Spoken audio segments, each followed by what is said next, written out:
I greet you with grace and peace, and I welcome you here to the 132nd Convocation of Stanford University.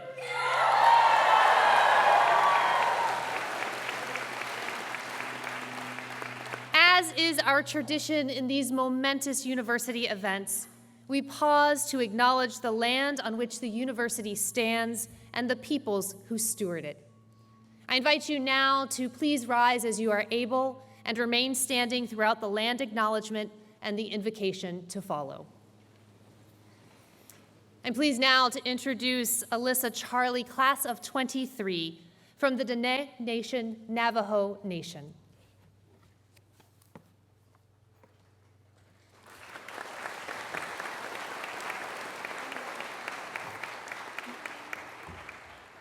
Yat she'e Alyssa Charlie inishye, chapahan ishle, ma'i deshgijni bashishchin, zift ade dashiche, tolichini dashanella. Hello and good morning. My name is Alyssa Charlie and I am from the Navajo Nation. As we begin, we recognize that Stanford sits on the ancestral land of the Muwekma Ohlone tribe. This land was and continues to be of great importance to the Ohlone people. Consistent with our values of community and inclusion, we have a responsibility to acknowledge, honor, and make visible the university's relationship to Native peoples. Thank you.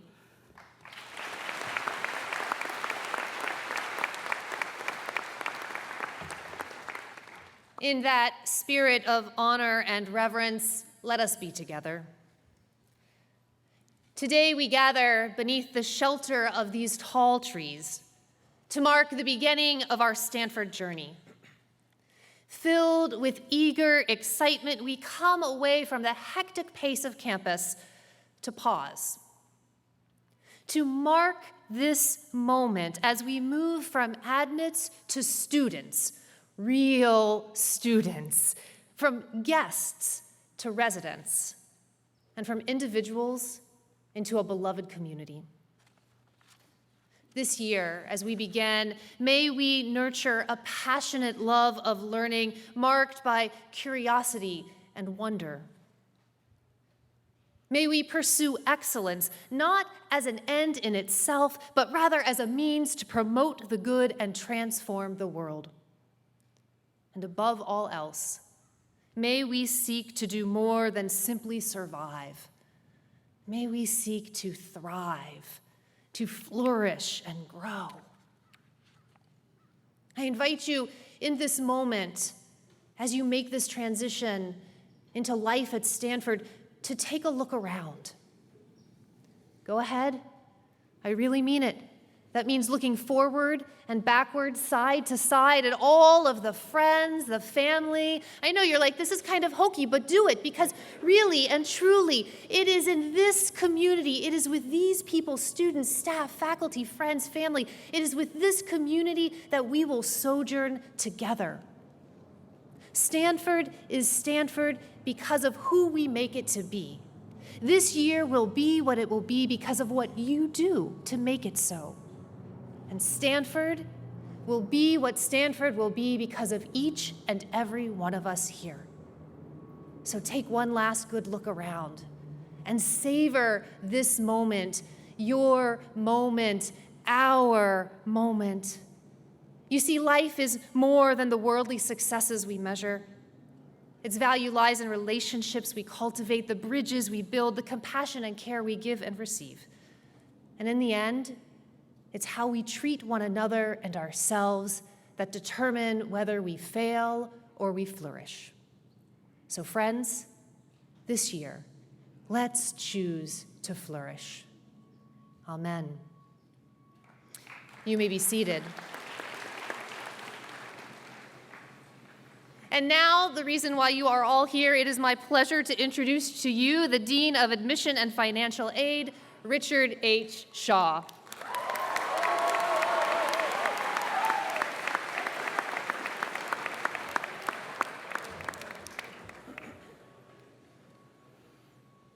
President Tessier-Lavigne, trustees, faculty, staff, parents, and friends, I'm honored to be here to welcome the phenomenal class of 2026 and new transfers.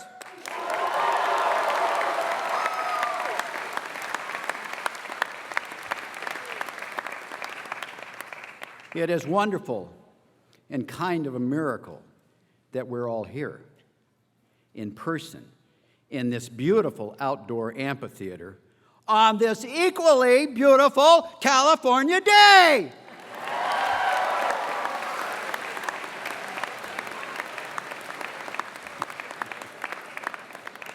As a tradition, I want to hear just how great that is.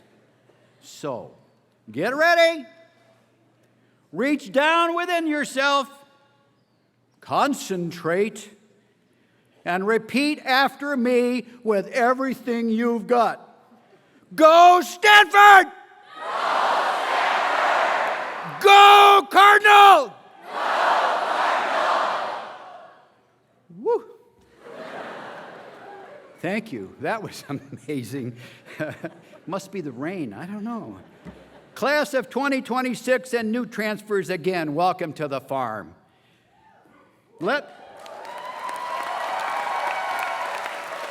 So let me begin with a few highlights about who you are and who your classmates are. A record number of students applied to Stanford this year.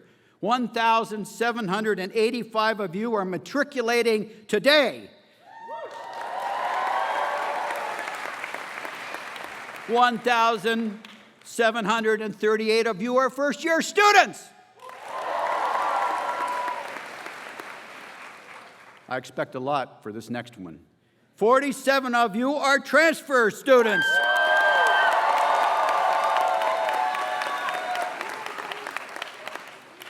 Transfers, what do you say?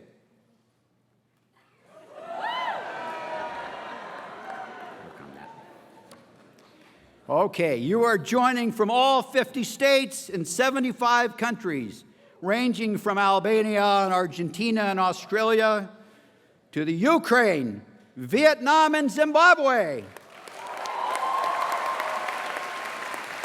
13% of you are international citizens. And 77 unique languages other than English are spoken in your homes. You attended 1,277 secondary schools, and 13 of you are homeschooled. And you are transferring from 43 colleges and universities. 24 of those are community colleges.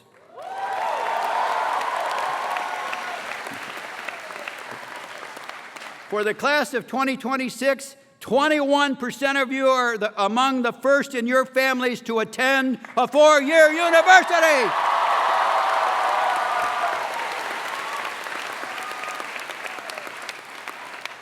Well, recently I was speaking with some of your parents up there.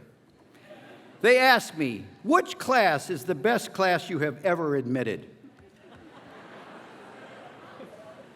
I'm not a fool. And responded, well, of course, it's the class of 2026 and the amazing group of transfers matriculating this fall.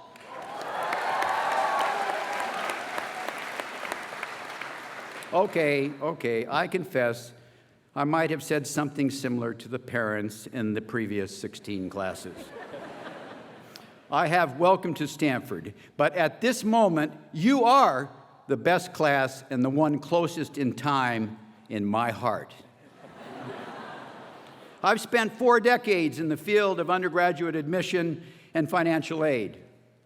My entire professional career has been focused on the promise and joy of each new first-year and transfer class. The founding principle and sincere hope of my work for all these years to bring tens of thousands of students to college is that their higher education would and could truly contribute to solving the most difficult challenges that we face.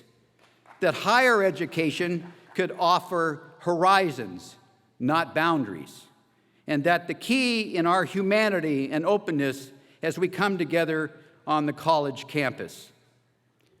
You are broadly diverse in so many ways and come to Stanford from all walks of life.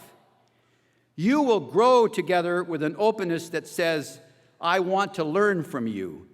Your horizons will expand while boundaries recede as your time at Stanford unfolds.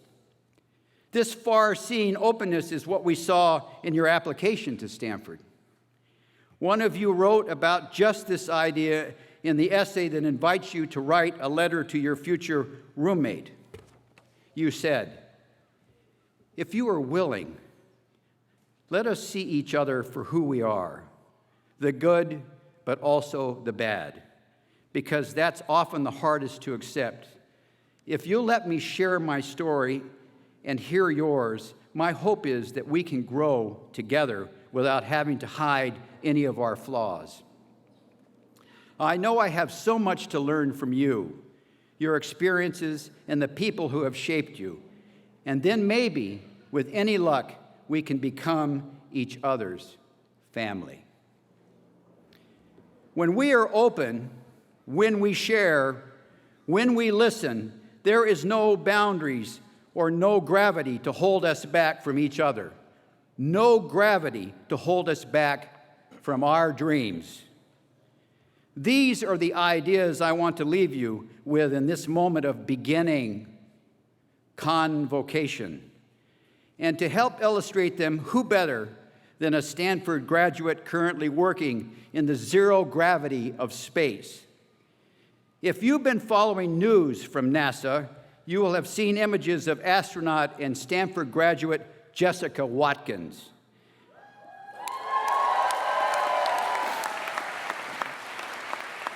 Jessica was recently interviewed aboard the International Space Station, where she was floating gracefully in her element, telling us about her life and how her dreams were coming true.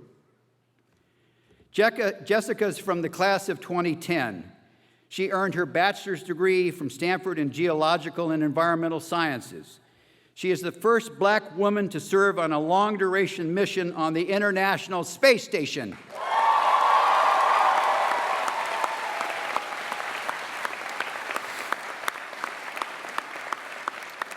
It is clear in the interview that there is no place Jessica would rather be than in space. She is part of the Artemis team, a group of astronauts preparing to set foot on the moon and one day on Mars. I want you to know that there are no limitations to your Stanford education. There is no gravity holding you back. You are as untethered as Jessica Watkins, orbiting the Earth high above us, at the edge of an immense horizon. In your application, we saw your potential. We saw your openness and your humanity. We could see that you would be true to each other and to yourselves. We could see that gravity would have no hold over you and that your horizon, like Jessica's, reached infinitely far.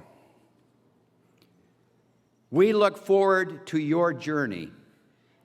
Thank you and welcome to Stanford!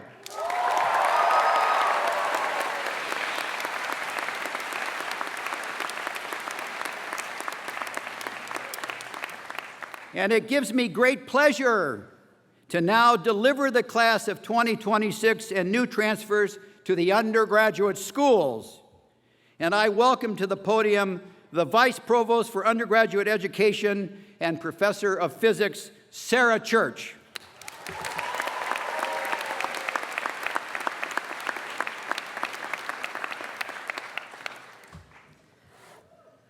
Thank you. Thank you, Dean Shaw, for bringing such accomplished and thoughtful undergraduates into our community. Look at you all out there. You look great. It's great to see you. So as Stanford's Vice Provost for Undergraduate Education, I'm delighted to accept from Dean Shaw the transfer students of the class of 2024 and 25 and the first-year class of 2026 into the Stanford community.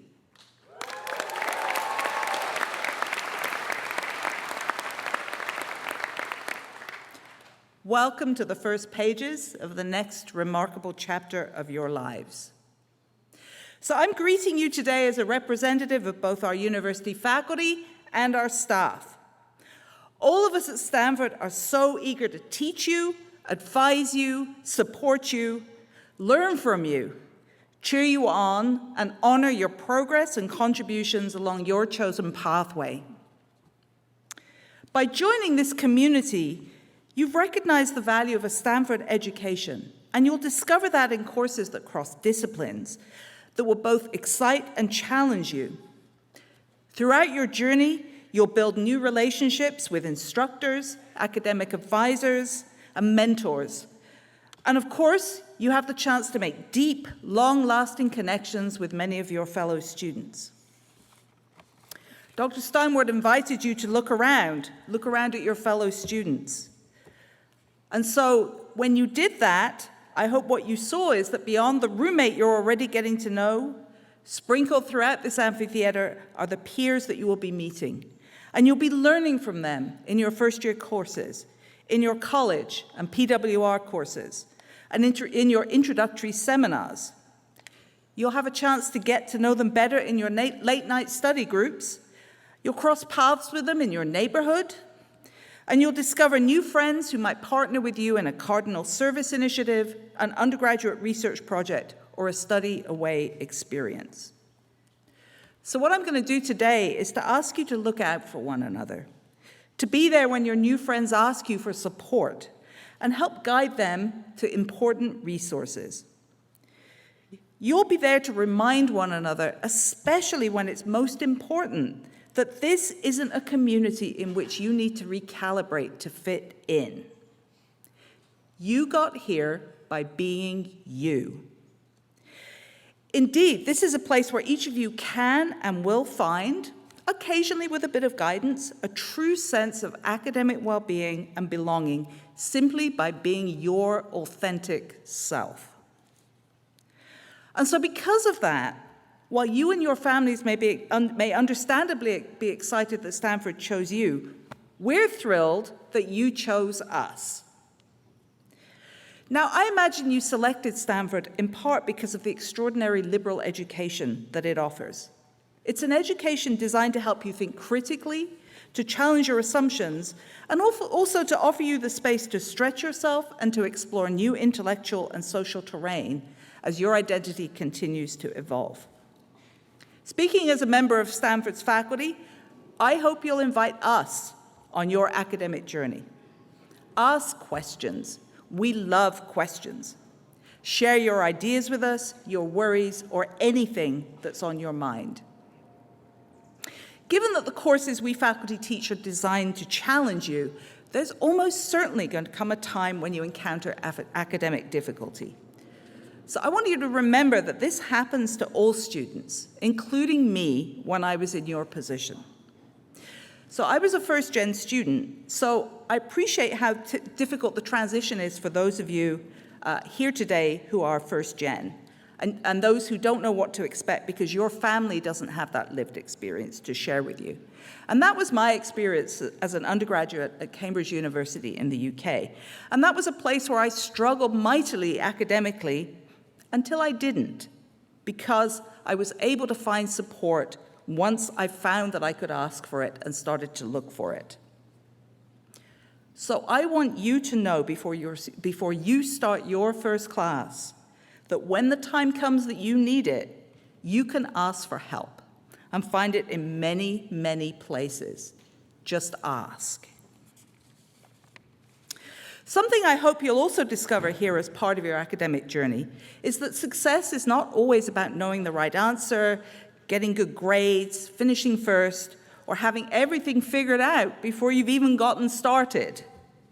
Success comes from living each day with purpose and persistence while you navigate and discover ways to relish the twists and turns that you are going to take along this tremendously scenic, personally fulfilling, and sometimes puzzling adventure. And so my last words of advice to you as you chart your Stanford adventure are these. Please pace yourselves. One of the best gifts that you can give yourself and others is the gift of your time. Use that time to explore. Be curious.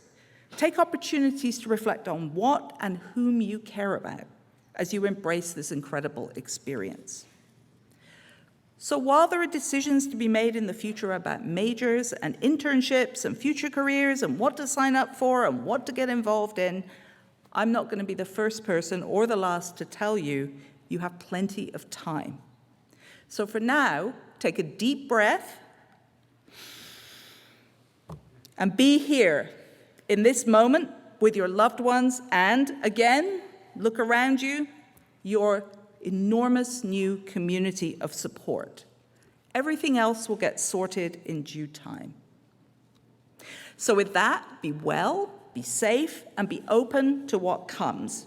And I can't wait to see what you do with your first year at Stanford and what you do in the years that come next. So now it gives me great pleasure to introduce someone who's going to be central to your undergraduate experience, our fantastic Senior Associate Vice Provost and Dean of Students, Mona Hicks.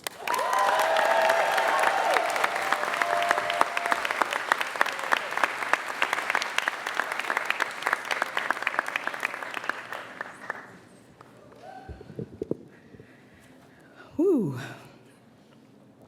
Welcome to Stanford University. Class of 2026 and our new transfers, we are so happy that you are here and honored that we get to accompany you on this journey ahead. The message that I have for you and would like you to consider, you've heard from some others, are three things. You are not an algorithm. Practice gratitude, and most importantly, you belong. What is an algorithm? Actually, we know what an algorithm is, and that the world functions on algorithms, right from the computer and the smartphone in your hands, and to the decisions we make, even to assist you in finding a life partner, maybe through the Stanford Marriage Pact. Everything around us can be considered an algorithm, but you are not just here to become a Stanford algorithm version of yourself. You are much more than that. So don't just take the same classes that your sibling or your parent or your RA took. Learn something new. Learn something hard. Learn something different. Okay, Mayday. This is where the imposter syndrome comes for us. And it does not discriminate. It's okay to try something new. It's okay to try something hard. Stanford talks a lot about striving for excellence, not perfection. Excellent this, excellent that. Hell, the weather is excellently hot and humid today. But the only thing that you need to be excellent at is learning. And in learning, you will fail. Let me repeat that. In learning, you will fail. Michael Jordan said, to learn to succeed, you must fail. The second thing I invite you to consider, practice gratitude. Just as we are so grateful to have you in our community, be grateful that you're here. Gratitude is powerful. From a practical standpoint, it shields you from negativity, helps rewire your thinking, reduces stress, improves sleep, boosts self-esteem and performance, and improves relationships. In fact, ironically today, it's World Gratitude Day. I promise you I did not know that. You are stepping into the world's 1% at one of the finest universities in the world. That's right, that's right. Be grateful for that. Be grateful that you get to share this journey with the people around you. Be grateful for the resources to help you. We got you. And the people that care about you. The third thing, and most importantly, you belong here. That's right. This is your home. Believe that you belong. We reframed our entire paradigm to ensure that you do. Community and belonging are at the cornerstone of our neighborhood model. Belonging. We want each of you to feel seen within your communities, feel connected, cared about, accepted, respected, and valued.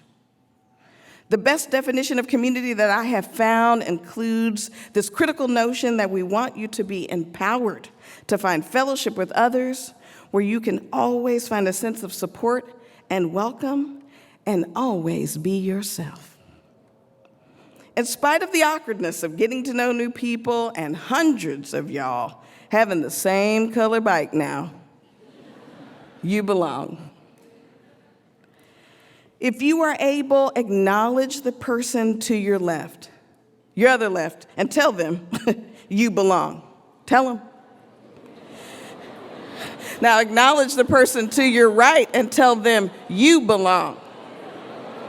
Now give yourself a round of applause. You have passed your first assignment at Stanford University.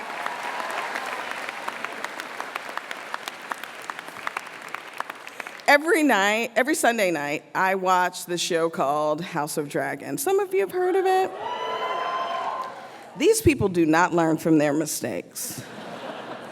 They are insecure, and they certainly do not practice gratitude. What are they upset about? They have dragons. Y'all, it's a good thing that it is fantasy, because you should be thankful that Dr. Mona does not have a dragon.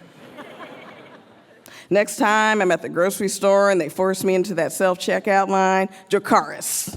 Next time my flight gets canceled for no reason, Dracarys. Seriously, they're so ungrateful. So take a deep breath, take it in.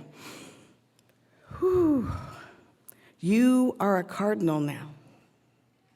That's right. Be a learner.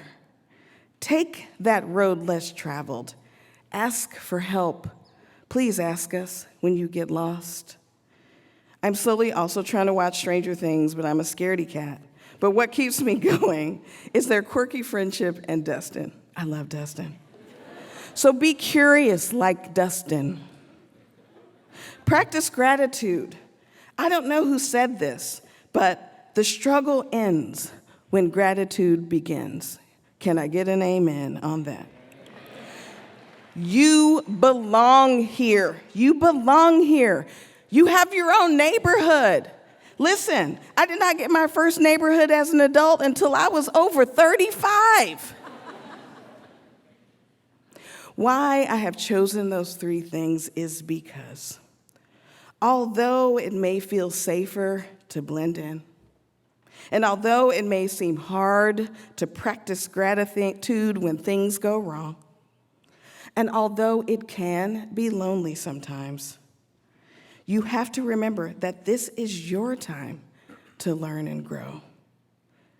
These trees around you were once a seed. See how mighty they have become.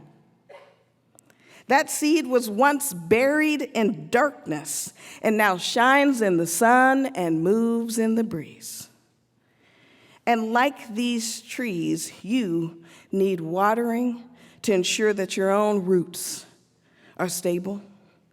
They've survived storms like you will, and they all grew to be a different size and have a different amount of leaves. And based upon where they landed in this fertile ground, they are rooted deeply. So if you are able, look up, and have gratitude that you are a cardinal now and you belong here. Class of 2026 and our new transfers, welcome home. Your life will never be the same.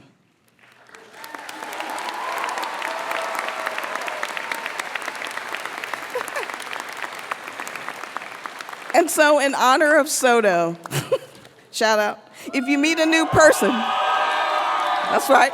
If you need to meet a new person and you don't know what to say, simply introduce yourself and say, I wasn't a failed DJ, I was pre-successful. Thank you. And now it is my pleasure and honor to introduce our student speaker, our dear one, Chi Uche. Thank you.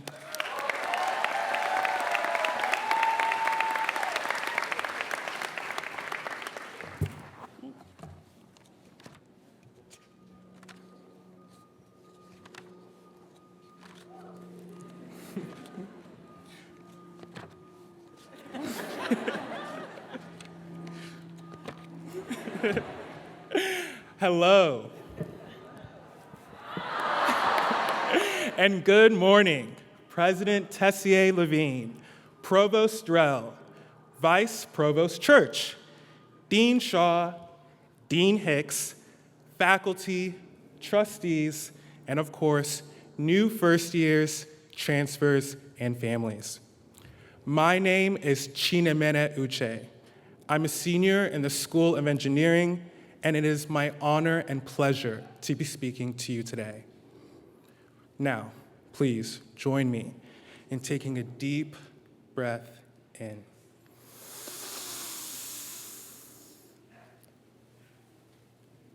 And out. Now take a look around. Really, look at where you are again, yes.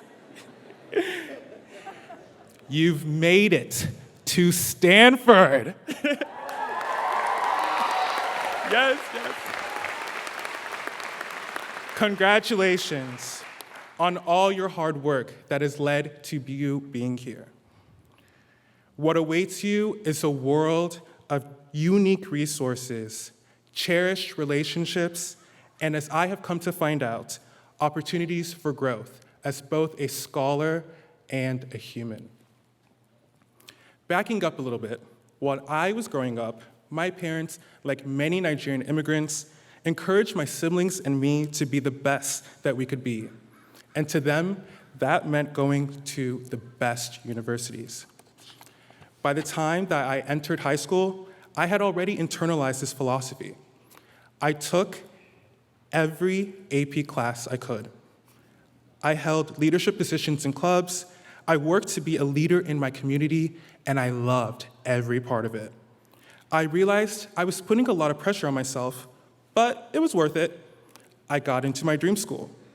So I walked into Stanford thinking I would push myself to do the same exact thing again. If it worked before, it would work again, right? Wrong. When COVID-19 hit, and all undergraduates had to leave campus, I found myself with a lot more alone time than I expected or hoped for. With so much free time, I started to ponder what I really wanted for my life, and I recalled my time on campus as an Ernest Houston Johnson Scholar. The program commemorates Ernest Houston Johnson, Stanford's first Black graduate in the class of 1895. Right? Right? The program offers mentorship to Black frosh as they begin career exploration. I reflected on the guidance I received through this program, and I asked myself, what excites me intellectually? What do I want my life to look like? As time passed, I understood that what I wanted was incompatible with the work hard, then work harder attitude that I was used to. At my core, I am opinionated and extroverted and experience-oriented. Up until then, I was ignoring my innate wiring in order to maximize results. And I knew I couldn't go on like that anymore. So, I hit reset. I changed my major to one that best complemented me, and I found a program that allowed me to be every part of myself. The Stanford in New York program gives students the opportunities to live, study, and work in the city for a quarter. It was also the perfect opportunity to satisfy an itch from my childhood. I grew up around cornfields. This was finally my chance to experience the big city. After applying and being waitlisted my sophomore year, I sought out mentorship from upperclassmen and professors who advised me in constructing a successful application for my junior year. I was learning how to seek out help. When I finally touched down in New York City, I had no idea of the world it would open up to me. It was in New York where I commuted to and from my first real 9-to-5. And I found my place in a megacity of nearly 8.5 million people. It was in New York where I had my first class ever taught by an African professor, which coincidentally was my first class where I was the only student. With Professor Chiseche Mibenge, I realized my passion for human rights through the experiential study of institutional responses to gender-based violence. And it was in New York where I met Ben Allenson and John Blum, my two mentors, both of whom are Stanford alumni, who are helping me now to strategize and prepare for life after graduation. While I was learning and living in the big city, I could feel myself opening up to all the resources that Stanford University had to offer. Now, with my return to campus after nearly 7 months away, I'm still reacquainting myself with the place, but I have a better sense of myself and a new, more open mindset to carry into my classes, my connections with campus community centers, and the clubs that I lead. Instead of pushing myself to work hard, then work harder, I'm now driven by my passions that I've cultivated through new experiences and relationships. I'm so excited to see what new adventures await me in my senior year. Now, my biggest piece of advice for you all is this. You're in college now, and you have the opportunity to set up the rest of your life with what you do in these next few years. It takes time to actively think about who you are, what you like, and what you want to do with your life. Don't put pressure on yourself to have it all figured out right now. Let yourself try different things, fail a few times even, and have new experiences. Learn who you are, learn what you want, and then go get it. Thank you very much for the opportunity to address you all today. And now it is my pleasure to introduce the president of Leland Stanford Junior University, Marc Tessier-Lavigne. Thank you.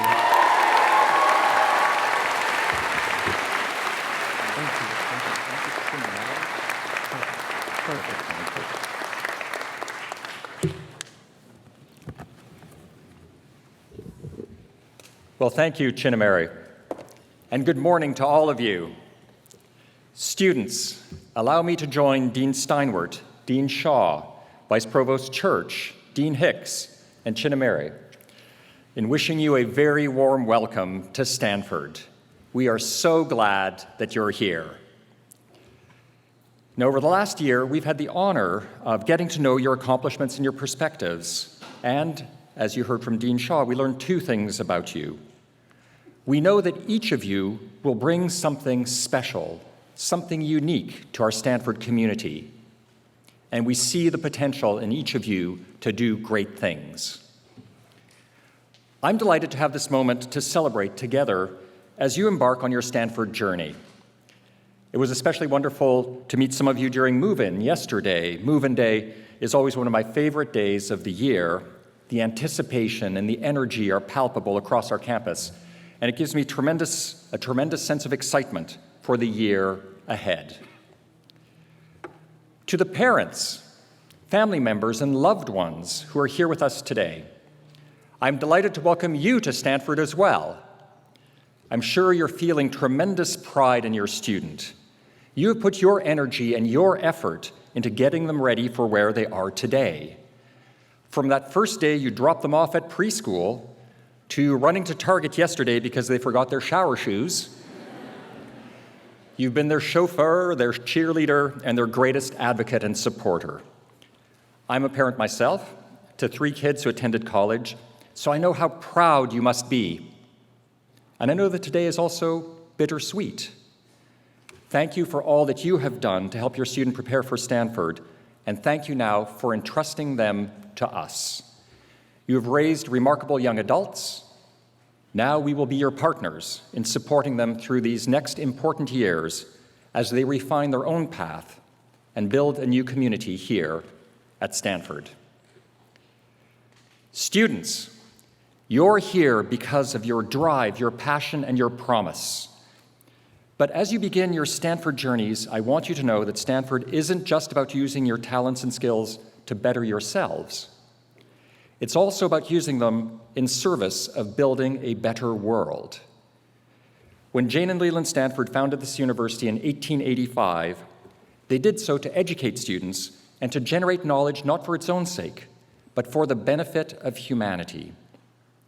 They were living in a time of great challenge and scientific discovery, and they founded a university that had a spirit of boldness and a sense of purpose at its core. Today's world shares much in common with the world of Jane and Leland Stanford. We, too, are living in a time of great change and innovation. And our world, like theirs, faces many challenges, from climate change to chronic and emerging diseases, to geopolitical tensions and misinformation and more. But the energy, the optimism, and the sense of purpose from our founding are alive and well at Stanford today. No matter what field you go into, Stanford offers the opportunity to find your own path so that you can both find personal fulfillment and also contribute to your own community and the wider world. In order to find that path, your time here at Stanford will be spent exploring the things that intrigue you, discovering what you're passionate about, and forming strong bonds with one another. Your experience and your growth will come both from your academics and from our community. In both domains, I urge you to prepare for the future in two important ways: by exploring broadly and by engaging deeply. And I'd like to take a few minutes to discuss each of these. First, I want to join Vice Provost Church and other speakers in encouraging you to engage in broad intellectual exploration during your time at Stanford. You worked incredibly hard to get here. You put your best foot forward in filling out your applications and writing your admissions essays. We know that you have what it takes to succeed here. And I'm sure that some of you are already thinking about the future after Stanford. But after years of getting college ready, there's never been a better time to explore your interests broadly. In fact, you may never again have an opportunity to pursue ideas in as expansive and unfettered a way as during your college years. So I urge you to take a wide range of courses, from medieval literature to international relations, from astrophysics to art history, from biomedical and biomechanical engineering to sustainable cities, a course offered in our newest school, the Stanford Doerr School of Sustainability.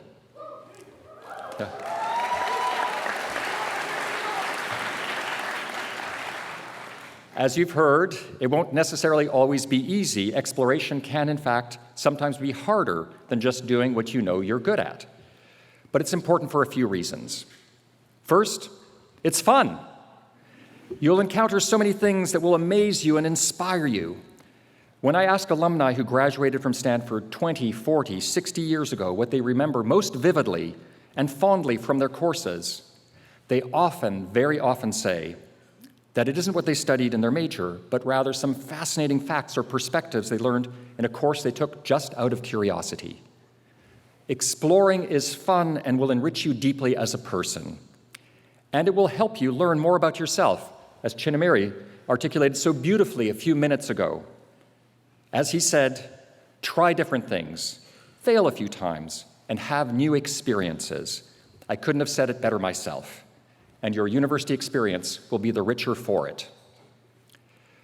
A second reason to explore is that you never know when something you've learned will be useful down the road. When Steve Jobs spoke at Stanford's commencement some years ago, he shared a story of exploration from his own life. When he was in college, he took a calligraphy class. He found it fascinating, learning about serif and sans serif type, the spacing between letters, and what makes great typography great.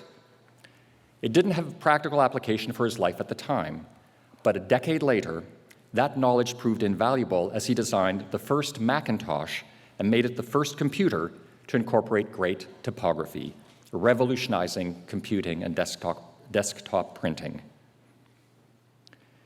Third, and perhaps most important of all, exploration is the best way to prepare yourself for a future that is uncertain and about which we know just one thing with certainty, that it will be full of change.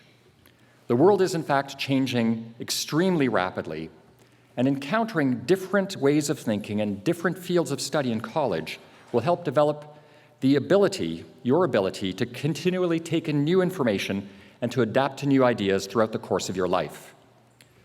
The last few years have shown us that things can change in an instant. We never know what will come our way, and we all need to know how to adapt.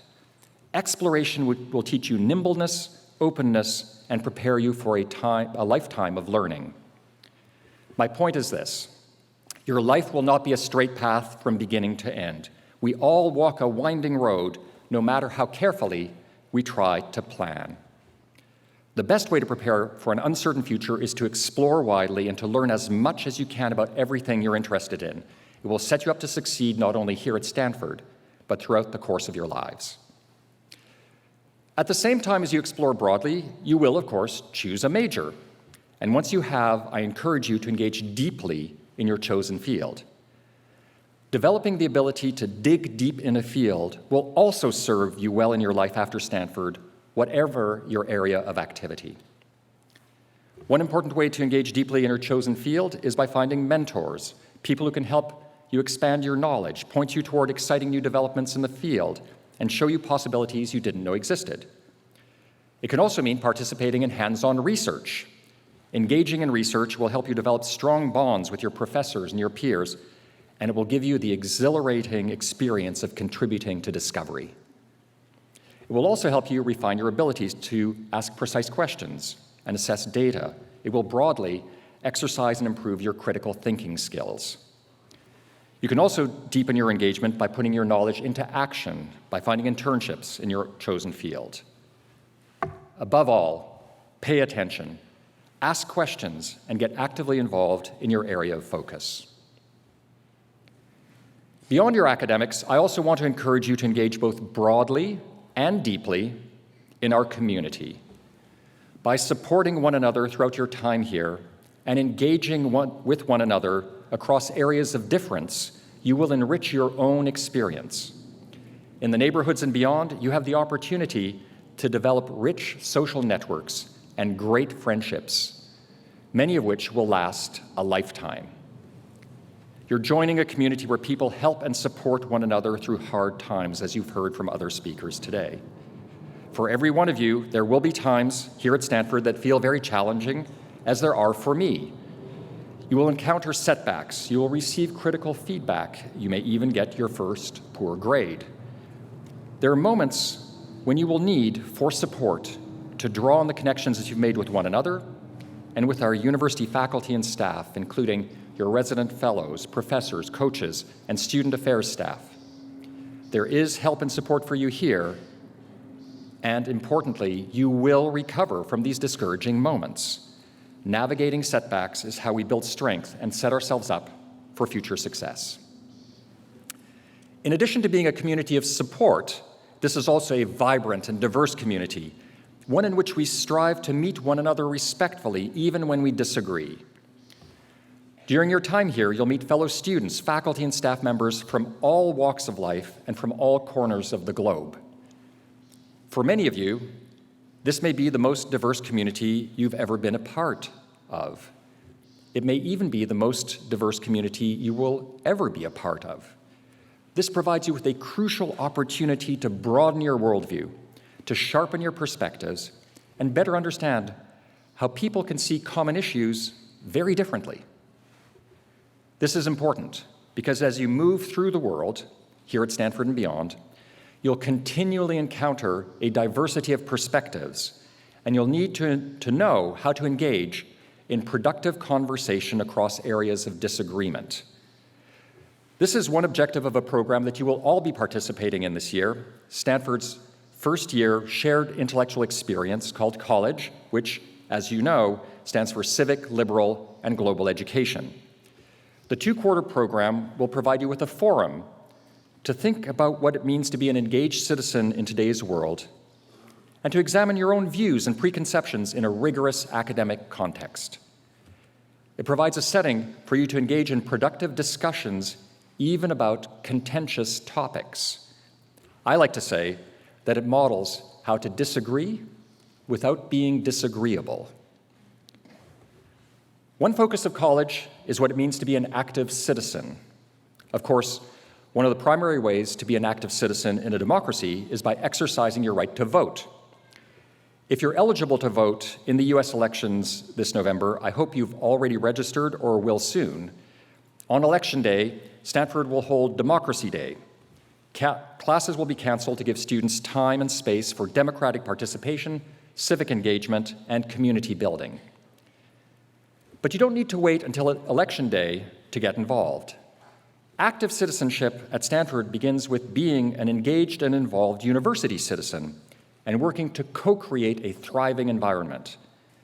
You can do that through Cardinal Service, which supports students in finding ways to put their academic talents to use serving the broader community.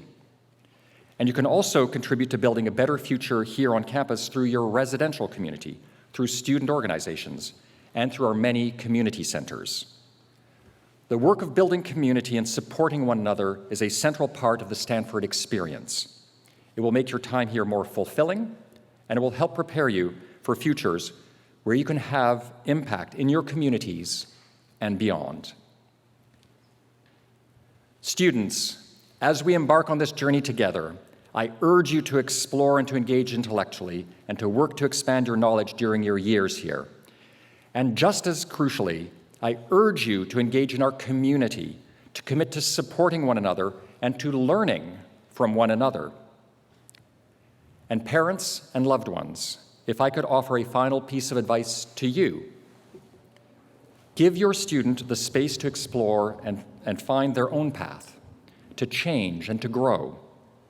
But at the same time, let them know that you will always be there for them when they need you.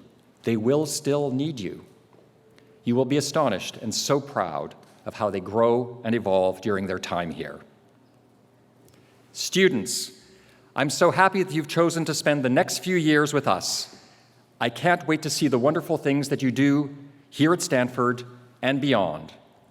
Transfers and class of 2026, welcome to Stanford.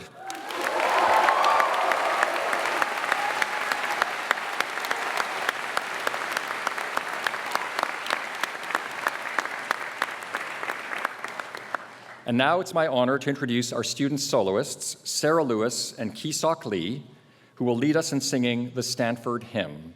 Please rise as you are able.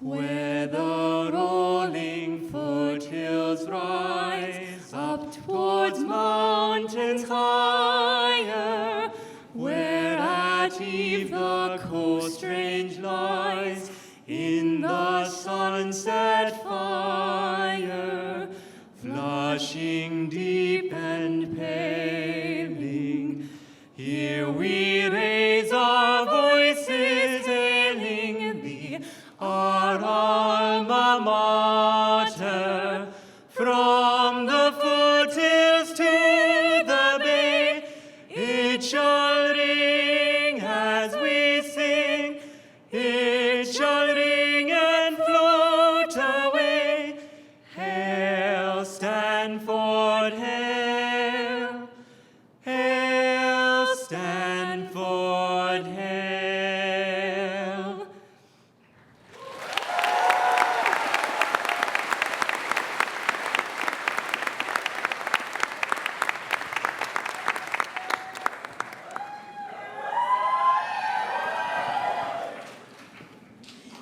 As you soar, may you anchor yourself in the sacred.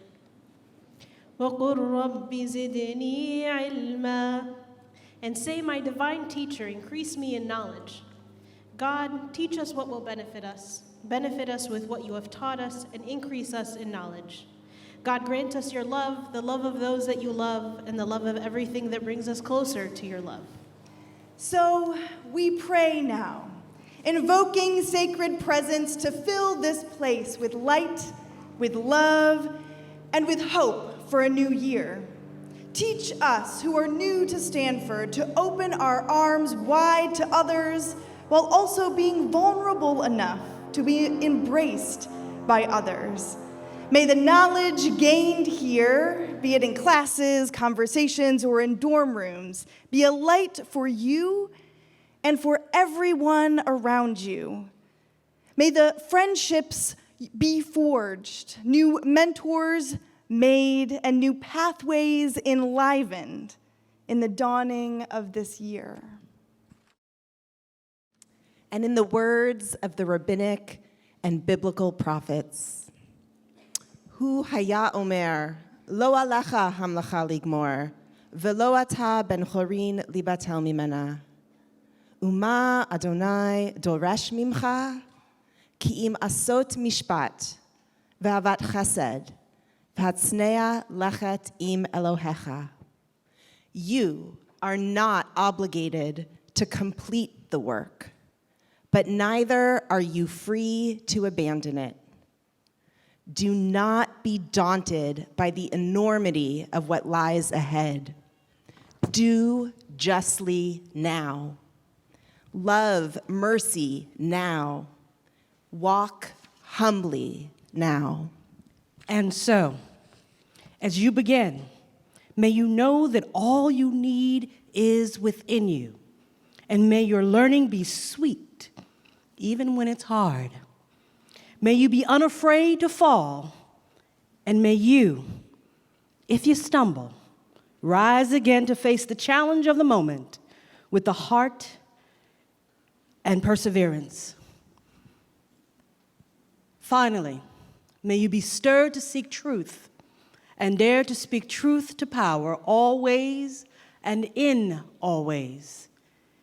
These blessings and prayers we ask in the name of all that is sacred and holy. Amen, amen, and ashe.